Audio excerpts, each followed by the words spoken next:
Durante meses, los restos del Costa Concordia han permanecido varados en la costa mediterránea de la isla de Gillo. Un dramático escenario de rescates épicos a la vez que lúgubres y el mayor salvamento naval jamás emprendido.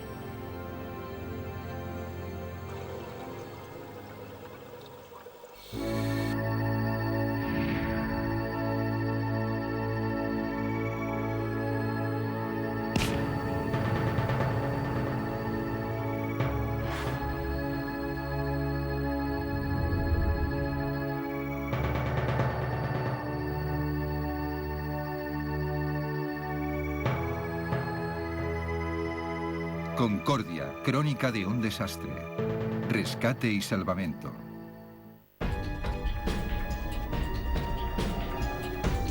A las 9:45 de la noche del 13 de enero de 2012, el barco de crucero Costa Concordia colisionó contra los escollos cuando su capitán realizaba una navegación costera en homenaje a la cercana isla italiana de Gillo. En apenas unos minutos el buque quedó inutilizado y comenzó a hundirse con más de 4.200 personas a bordo, entre pasajeros y tripulación. Por primera vez se cuenta la crónica de la mayor operación de rescate y salvamento naval de todos los tiempos. Los pasajeros cuentan historias angustiosas y los expertos revelan que una mayor atención a las normas de seguridad marina hubiese evitado el desastre. Ya he presentado una declaración por escrito y también quiero hacer una declaración oral.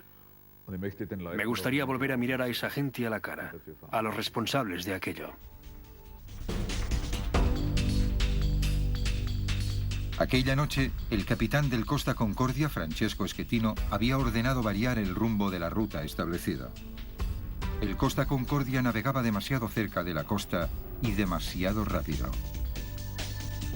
Mientras los pasajeros comenzaban la velada nocturna, el capitán Schettino ordenaba una serie de virajes a babor con la intención de evitar los escollos, pero ya era demasiado tarde. Un persistente viento de 15 nudos ralentizó las maniobras que podrían haber cambiado su fatal destino. El profesor Sven Dressen, del Departamento de Estudios Marítimos en la Universidad de Wismar en Rostock, Alemania, utilizó datos reales para recrear el accidente. En el vanguardista simulador de la universidad nos describe paso a paso lo que ocurrió. Primero, navegaba con el piloto automático en rumbo 290 y después se le ordenó al timonel navegar con control manual, lo que es normal en esa situación. Seguimos con 10 grados a estribor, después 20 grados a estribor, con lo que el viraje a estribor se intensificó.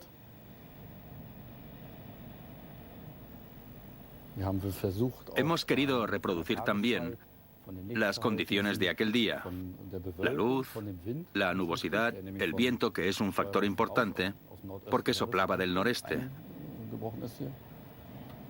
La velocidad también aumentó a 16 nudos. La proa del navío rebasó los escollos, pero al percatarse del peligro, el capitán ordenó virar a babor para que la popa los rodeara, pero era demasiado tarde. Se intentó virar todo a babor. Tal vez la idea era hacer que la popa se alejara para evitar los escollos, pero no se llegó a hacer y por tanto la idea no funcionó. A 5 metros de los escollos hay 30 metros de profundidad y a 10 metros se llega hasta los 70. El agua tiene mucha profundidad, así que cuando chocas con un escollo es porque ya has llegado a la isla. Has chocado contra la isla, no le has dado a un escollo aislado bajo el agua. De hecho, no se podía hacer nada. Conseguir hacer una simulación en la que se da el primer choque, pero después se evita el escollo, no ha sido nada fácil. O bien se salvaba el escollo sin daños, o bien se hundía del todo. En solo 20 segundos, los 6 motores electrodiesel se inundaron con 2.000 toneladas de agua. El agua siguió ascendiendo hasta la cubierta de la tripulación, donde afectó al sistema eléctrico, provocando un apagón. Cuando los guardacostas se pusieron en contacto, alarmados por llamadas telefónicas de los pasajeros, el capitán Schettino ocultó información crucial. Buenas noches, Costa Concordia. ¿Tienen problemas a bordo? Sí, afirmativo. Hemos sufrido un apagón. Estamos evaluando la situación. Además, hubo un problema muy grave de falta de comunicación dentro del mismo barco. Inmediatamente después de chocar contra el arrecife, a los pasajeros se les dijo que el navío únicamente había sufrido un apagón eléctrico, que el generador había fallado y que en cuanto se restableciera la corriente eléctrica, todos podrían volver a salvo a sus camarotes. Nos dijeron que nos quedáramos en el pasillo, que no nos fuéramos, que nos quedáramos en el pasillo y que esperáramos, que todo estaba bajo control, que el generador había fallado y que por eso había habido un apagón.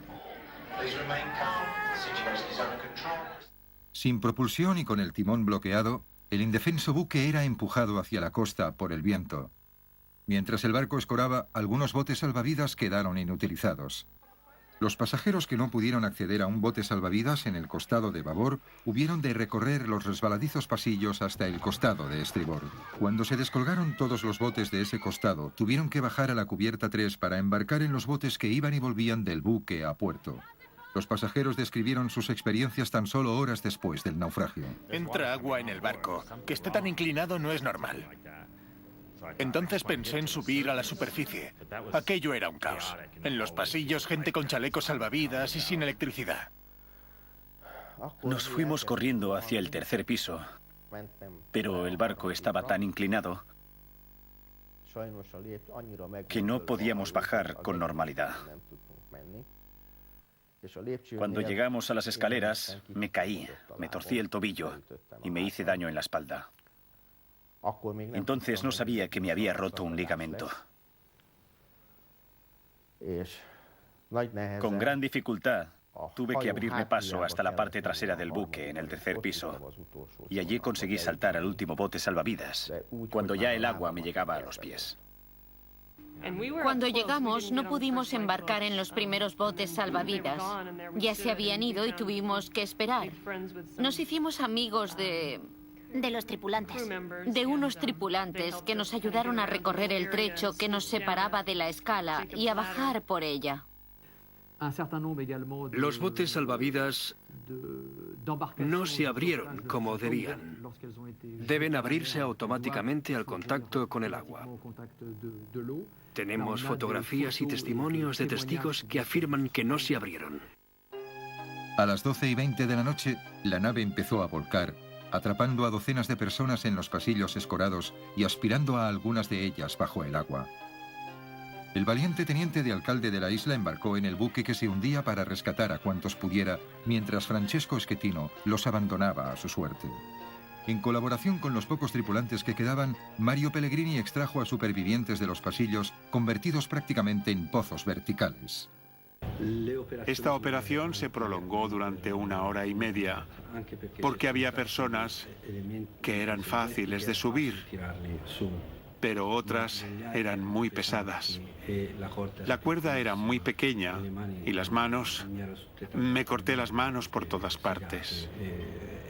La situación era un tanto dramática, además de extenuante. Las últimas personas que izamos se anudaron la cuerda solo a la cintura, por la prisa que tenían por salir de allí. Estaban completamente empapados. Al final ya flotaban en el agua, porque había alcanzado ese nivel. En realidad estaban abandonando el barco, pero en los botes no había suficiente espacio para todos, así que tuvimos que esperar. Nos dijeron que volverían a por nosotros. En aquel momento el barco cada vez se hundía más por el costado donde nos encontrábamos. Entonces tomamos la decisión de que teníamos que salir de allí. Y menos mal que lo hicimos porque nosotros estábamos en la zona que ahora está bajo el agua. Ante las rocas. Ahí está. ¿Dónde? Ahí, ha volcado.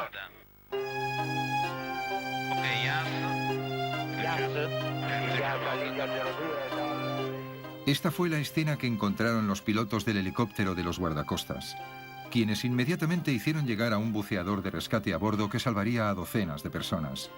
Centenares de personas se encontraban en el costado expuesto, esperando el rescate por mar o por aire. El primero en subir a bordo fue un miembro del equipo de rescate del helicóptero. Este equipo está formado por hombres especialmente entrenados. Se descuelgan de los helicópteros hasta la zona del accidente. En esta ocasión, descendieron hasta la nave y dieron los primeros auxilios a las personas que estaban atrapadas en el navío y completamente aterrorizadas. Al día siguiente me encontré con dos mujeres que tuvieron que esperar hasta las 4 de la madrugada en la parte exterior del casco, en el costado de babor. Allí estuvieron agarradas hasta que llegó el helicóptero. Conocí a un matrimonio de Austria. Ella estaba embarazada de 6 meses. Los dos saltaron al agua desde 10 metros de altura. Por suerte, el bebé sobrevivió. 32 personas se ahogaron en las aguas circundantes y en el interior de los pasillos inundados. 3 días después del accidente, la esperanza de hallar más supervivientes se desvanecía. Pero a veces ocurren milagros.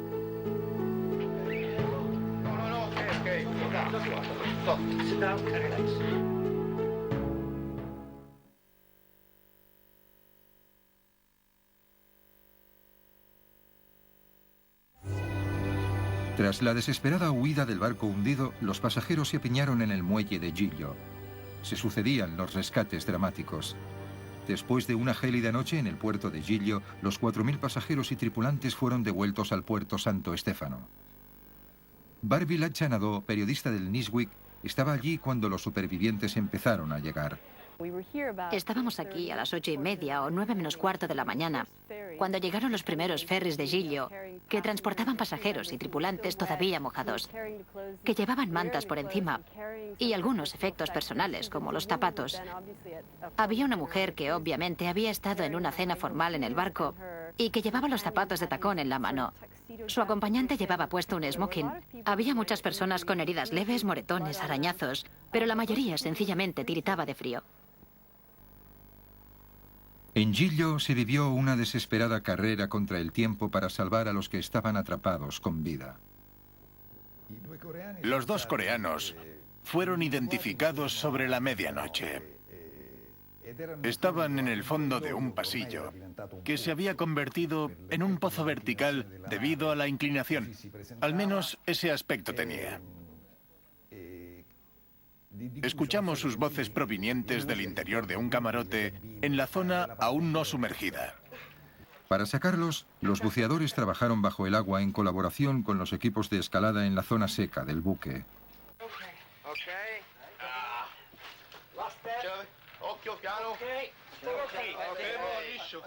Por increíble que parezca, estos 2 profesores de Corea del Sur, Han Ki-deok y su esposa Jeong Hae-jin, estaban durmiendo durante el impacto y quedaron atrapados en su camarote en la cubierta 8 mientras el agua se precipitaba en el interior. Oh, si estoy herida, no. ¿No? Muy bien. Venga, arriba. Otra vez. Arriba. Venga, el último esfuerzo. Ya lo tengo, ya lo tengo. Sobrevivieron a base de galletas y agua, aferrados a la cama, con agua dentro de su camarote. Fue algo increíble que 3 días después del accidente, y cuando ya nadie esperaba encontrar más supervivientes, entrase aquel buceador en el bar donde estábamos trabajando los periodistas y nos dijera que habían encontrado a alguien con vida. Todos salimos corriendo y nos quedamos mirando cómo se llevaban el helicóptero y sacaban a los 2 surcoreanos que estaban de luna de miel. Luego los trajeron hasta la costa y después los trasladaron a Grosseto en helicóptero. El comisario fue encontrado con vida en el comedor, echado sobre una mesa y con una pierna rota. Pero docenas de personas seguían desaparecidas, incluidos el violinista de a bordo Sándor Feijer y Mylène y Michael, una joven pareja francesa de escapada romántica. Sus familias no perdían la esperanza.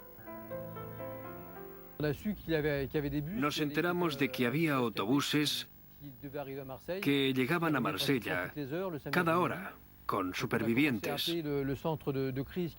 Así que nos pusimos a llamar al centro de emergencias de Marsella. Llamábamos cada vez que llegaba un autobús para averiguar si nuestros hijos habían llegado en él, para tener noticias de ellos. Nos dijeron que habían subido a un autobús, pero por desgracia estuvimos llamando hasta el domingo a la 1 de la madrugada sin tener noticias de ellos. Nunca llegaron a Marsella. Cuando fuimos a Roma para buscarlo, bueno, al principio teníamos la intención de encontrarlo. Hice 100 carteles con su foto para repartirlos por la isla. Porque si había sobrevivido al accidente nadando hasta la costa, podría haberse refugiado en cualquier sitio. Cuando fuimos allí, seguíamos pensando que estaba vivo y a salvo. Y estábamos seguros de poder encontrarlo. La próxima vez que Teres Feijer vio a su hijo fue en el depósito de cadáveres.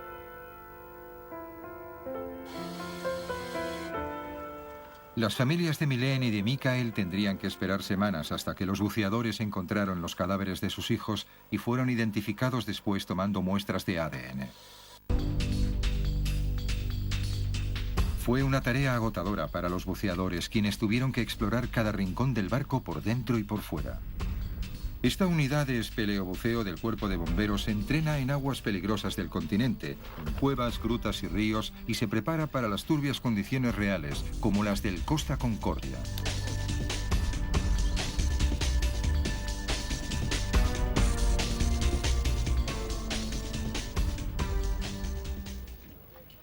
Carlos Gelinotti dirigía la unidad del Cuerpo de Bomberos especializada en espeleobuceo de alto riesgo.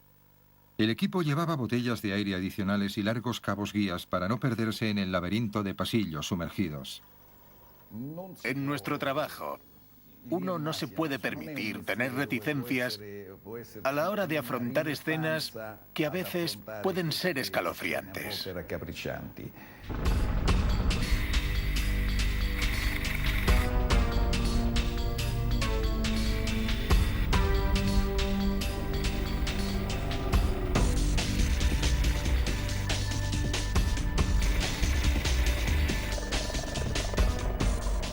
Cuando iniciamos las incursiones, nos dimos cuenta inmediatamente de los peligros a los que nos enfrentábamos al internarnos en la nave.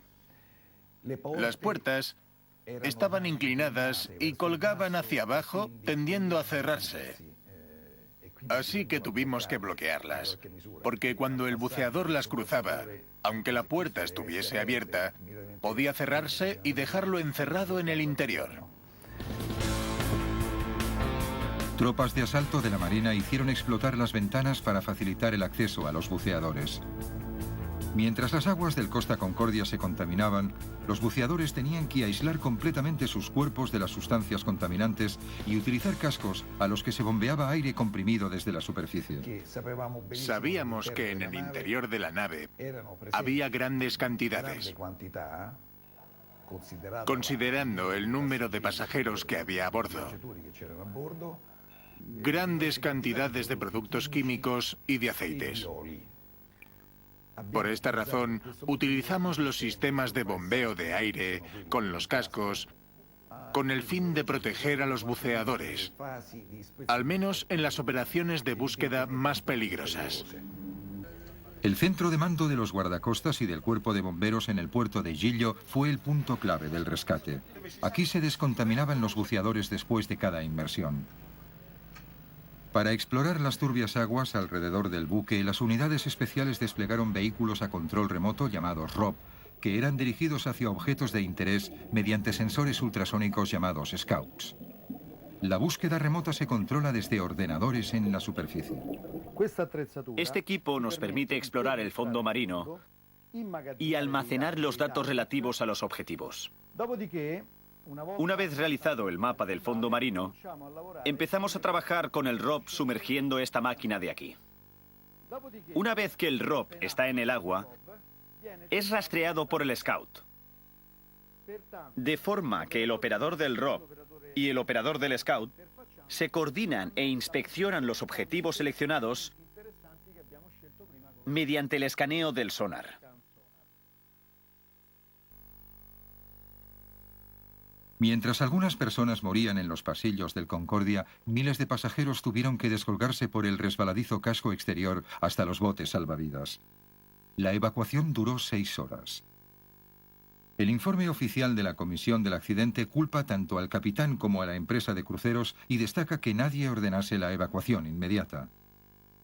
La ausencia de una lengua franca y el escaso entrenamiento también fueron factores decisivos.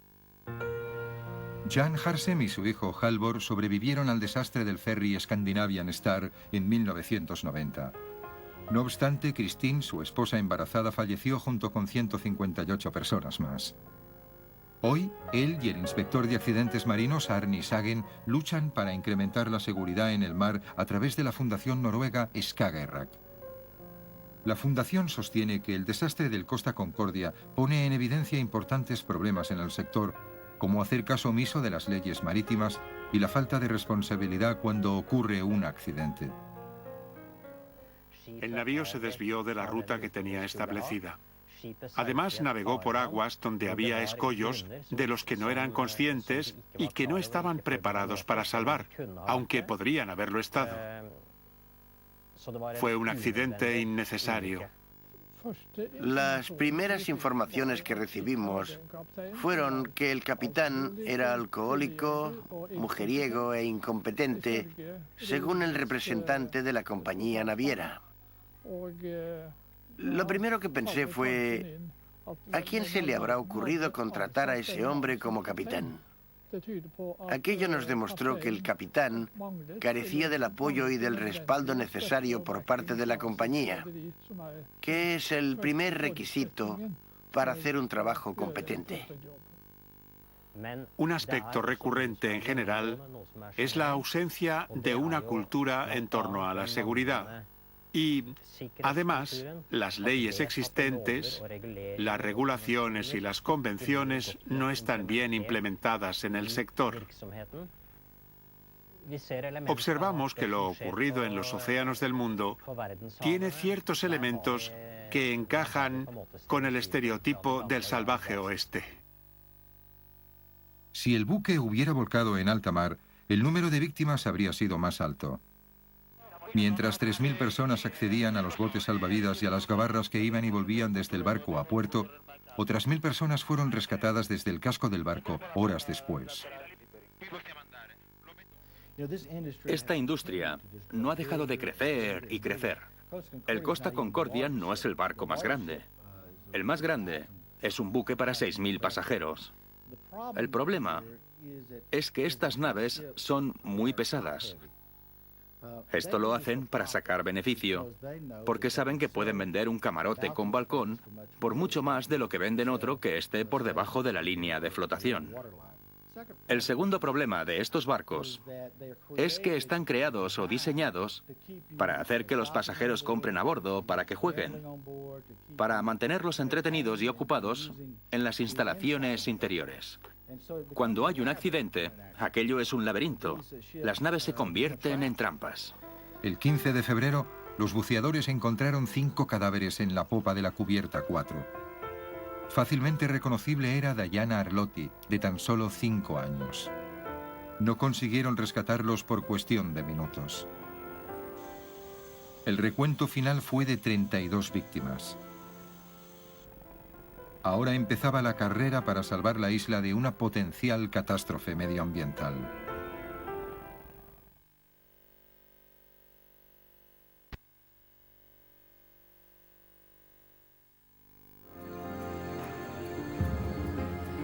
La isla de Giglio es un sitio pintoresco de Italia que goza en su litoral de una flora y fauna únicas.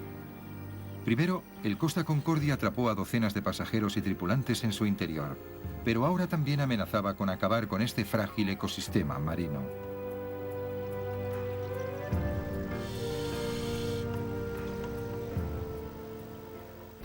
El impacto negativo es fácil de ver para cualquiera. Hay un barco hundido ante la costa de Giglio. El impacto no ha sido solo emocional, por todo lo ocurrido, y a pesar del ejemplo que dieron los habitantes de la isla, cuyo comportamiento fue encomiable, sino también un impacto material, que solo seremos capaces de comprender en su totalidad cuando se concluya la operación y retiren el barco de Giglio. Costa contrató a una compañía holandesa especializada en extracción de combustibles pesados. Smith es líder mundial en operaciones de salvamento. Ocupó las primeras páginas cuando ayudó a reflotar el submarino nuclear Kursk en el mar de Barents. También se contrató a una empresa local para que los respaldara. La familia Neri lleva casi un siglo en la industria italiana del salvamento de barcos. La imagen era surrealista, casi imposible de imaginar. Esa escena me dejó una profunda sensación de tristeza, porque ver el casco de una nave hundida de la forma en que estaba era realmente dramático. El riesgo era muy grande, porque no sabíamos todavía lo estable que era el navío, ni la integridad del casco mismo, ni si podía deslizarse hacia el fondo, ni si los escollos soportarían el peso. Extraer los combustibles del gélido barco hundido fue una dura tarea. Para bombear el combustible, utilizamos un sistema llamado derivación sobre tubería en carga. Esta tecnología se divide en dos fases. Primero se acopla una galga al casco de acero y se insertan 4 brocas. Después se asegura con pernos una abrazadera con salida bridada. La sierra circular atraviesa el casco. La abrazadera queda sellada. Se acoplan las tuberías. Ahora ya se pueden bombear los combustibles.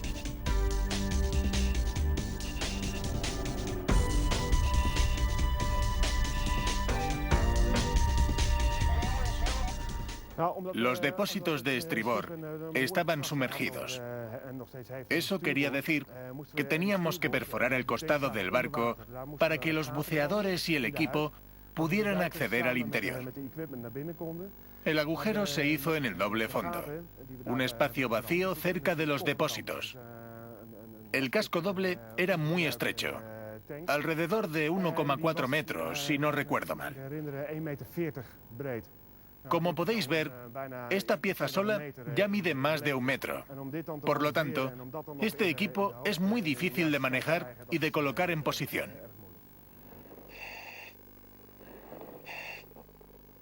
Los voluminosos trajes y los cascos entorpecían a los buceadores.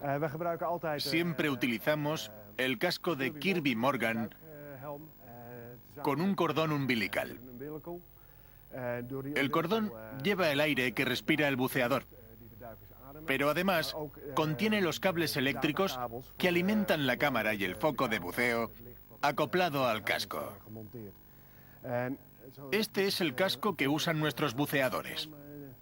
He de decir que pesa mucho. En el agua se vuelve algo más ligero, pero el equipo que utilizan los buceadores es muy pesado y con todo ese peso tienen que trabajar en las situaciones más complicadas. Retirar el barco entero va a costar más de 1 año, pero a mediados de abril la extracción de los fluidos ya había concluido. Los isleños se encariñaron con los hombres y mujeres que habían acudido a salvar sus costas de una posible catástrofe medioambiental. Durante las noches de febrero y marzo, los trabajadores holandeses se sentaban en los bares con sus abrigos de color naranja y se tomaban unas cervezas. Los ancianos del lugar les decían: «Bravo, bravo, habéis hecho un buen trabajo». Así es Gillo, así es su gente. Al que se esfuerza, se lo agradecen. Perdón, me emociono. El momento de la despedida fue muy especial para todos nosotros y para los operarios que se iban. Porque casi todas las personas de la isla se acercaron al puerto ondeando banderas, toallas y sábanas desde las ventanas y haciendo sonar los claxones. Fue conmovedor esa gratitud. El recíproco intercambio de gratitud entre los isleños y nosotros. En enero, Carnival adjudicó el contrato para retirar el barco intacto al gigante de Florida Titan, que colaboraba con una pequeña empresa italiana, Micoperi. Fue una tarea ingente de 340 millones de euros.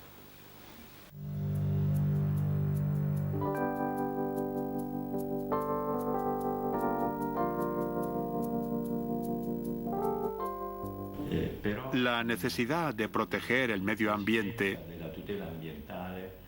nos ha impuesto un salvamento que asegure que el barco se mantenga intacto. En consecuencia, el buque, como sabemos ahora, está estabilizado, fijado y envuelto en cables de acero que lo sostienen y evitan que se hunda hasta el fondo. Después será enderezado y reflotado hasta colocarlo en posición de gobierno y terminarán llevándoselo a otro sitio. Titan contrató a Nick Sloan, un experto del salvamento mundialmente reconocido. Está siendo el salvamento más grande y complicado de su carrera. Esta tarea es como todos los salvamentos que he hecho antes juntos, pero mucho mayor en tamaño. Bueno, es enorme. Tiene el tamaño de casi 3 campos de rugby o de fútbol. Las plataformas que vamos a poner debajo pesan 1000 toneladas y son más grandes que un campo de fútbol. Todo lo que usamos aquí es realmente grande. El navío está cerca de la costa, pero se encuentra a tan solo unos metros de un acantilado submarino. Se mantiene en un precario equilibrio entre 2 pequeños afloramientos de granito que provocan que el acero se curve en su parte media, debilitando el casco y amenazándolo con partirlo en 2.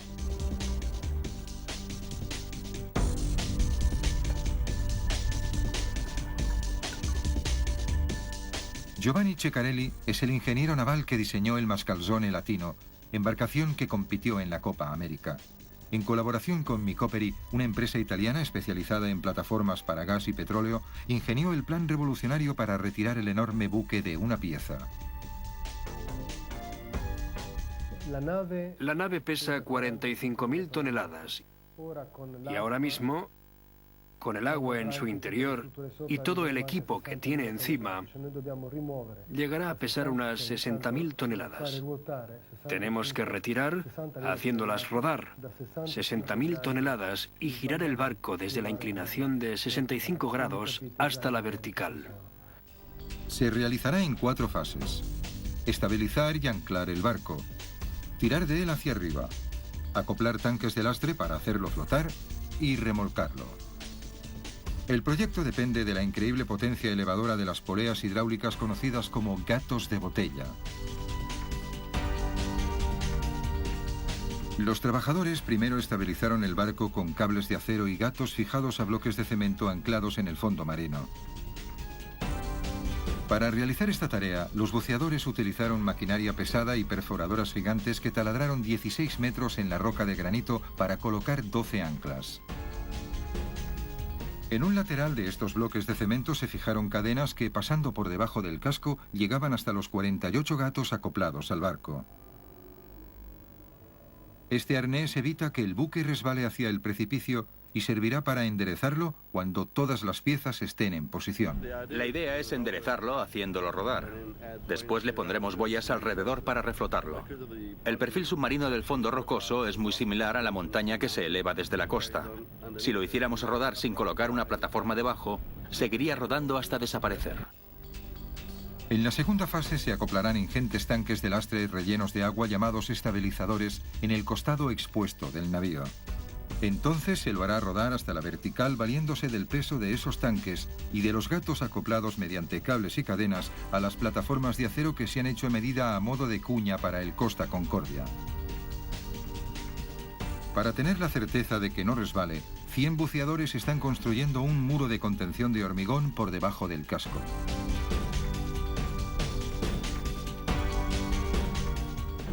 Añadimos las boyas al costado de babor y a las cuadernas de la parte inferior. Cuando la plataforma esté en su lugar, usaremos las elevadoras hidráulicas para hacerlo rodar hasta la plataforma. Entonces pondremos boyas en el costado de estribor y lo reflotaremos. Una vez enderezado se colocarán tanques de lastre en el otro costado. Se espera que cuando se vacíen los tanques de lastre, el barco flote. Pero aunque lo consigan, ahí no acaban los problemas de Costa Cruceros.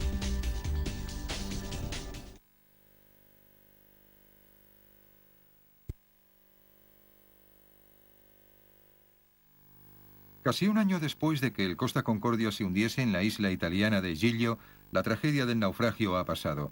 Pero aún queda una tarea ingente por hacer, el mayor salvamento jamás realizado. Los trabajadores se esfuerzan día y noche para estabilizar el barco, mientras las tormentas invernales amenazan con hundirlo para siempre. Todas las olas que rompen sobre la nave la afectan. Por esto, se está debilitando. La parte sumergida está muy dañada y en todo momento se monitorizan los cortes, las roturas que tiene el barco y que intentamos tener en cuenta en nuestros cálculos. Es como un paciente que está enfermo y al que seguimos haciéndole análisis. El barco se está deteriorando, pero además hay otros obstáculos. Por debajo del fondo marino arenoso hay una capa de granito. En el costado más cercano a la costa hay una perforadora de gran diámetro y debido al ángulo de la pendiente es muy difícil que perfore el granito. El granito es la roca más dura y difícil de perforar, más difícil que la caliza y la arenisca. El ángulo es un problema añadido.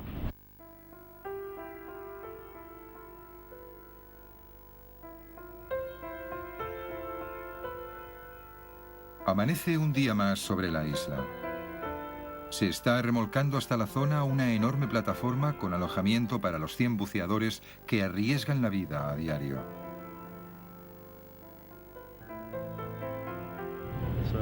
Podemos tratar traumatismos y accidentes de buceo, pero ciertamente, al manejar grilletes grandes, cadenas grandes y los ángulos, nos encontramos con dedos aplastados y ese tipo de lesiones. Hay 450 trabajadores y hemos de contar con un accidente semanal. No queremos tener ningún herido grave y al final de la operación, todos tienen que volver a casa de una pieza.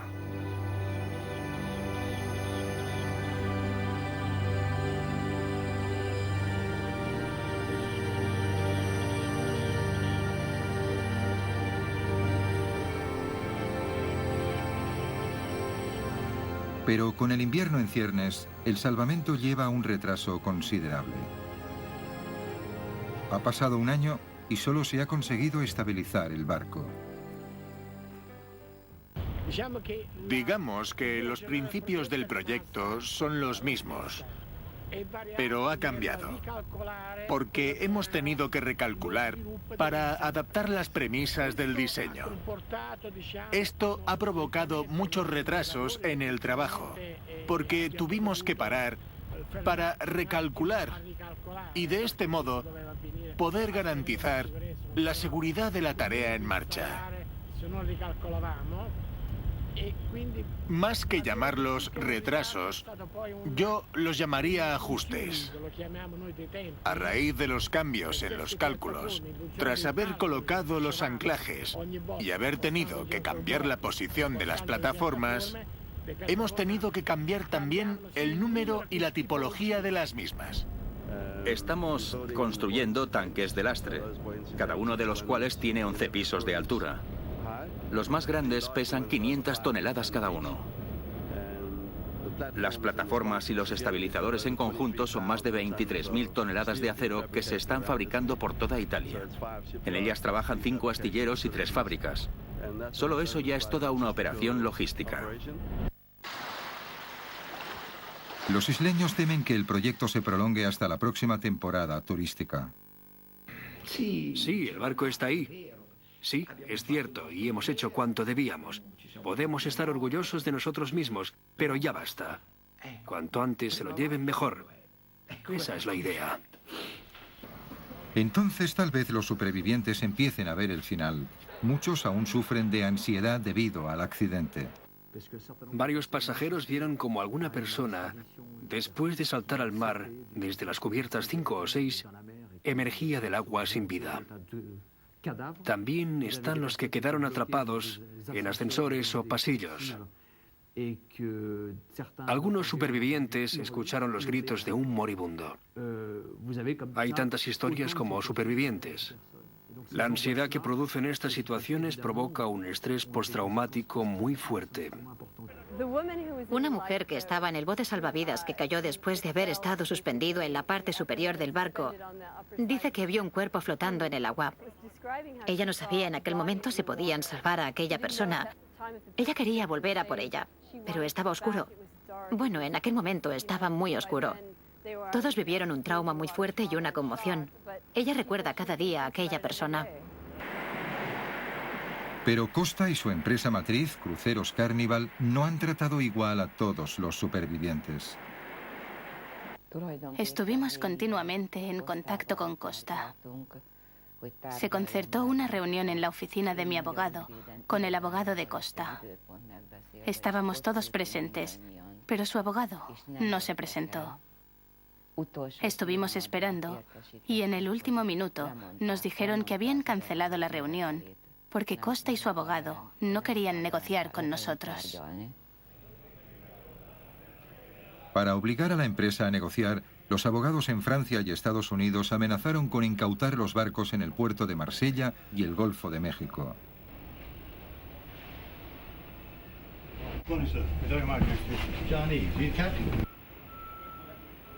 En esta grabación exclusiva, la policía estadounidense ejecuta un mandato judicial sobre un capitán de barco en Galveston, Texas. Hemos venido a ejecutar un mandato judicial. Vamos a incautar este navío. Cuando pones el pie en uno de los barcos de crucero de Carnival, cuando cruzas la pasarela, entras y dejas atrás tu país. Has entrado en un nuevo país. Yo lo llamo la nación de Carnival. En enero, 2 semanas después de volver a casa, recibimos 458 euros. Ya han pasado 9 meses, pero Costa no nos presta ninguna atención. No nos han pagado el sueldo. Tampoco nos han pagado el equipo y los instrumentos perdidos. Obviamente queremos demostrar que el capitán fue negligente, porque está claro que lo fue. Pero también queremos demostrar que las empresas de cruceros fueron negligentes. Sumamente negligentes porque no entrenaron adecuadamente a su tripulación. Nadie murió a consecuencia de la colisión. Empezaron a morir debido a los hechos posteriores. Queremos ver al comandante y a algunos de sus oficiales en la cárcel por todo el mal que han hecho. Han matado a 32 personas, incluidos nuestros hijos, y han destrozado las vidas de docenas de personas. Hay que hacer justicia. Ha destrozado nuestras vidas y las vidas de los padres de Michael, la vida del hermano de Mylène. Ahora cuesta imaginarlo, pero hay que hacer justicia. Ha pasado un año desde la muerte de 32 personas en el naufragio del Costa Concordia.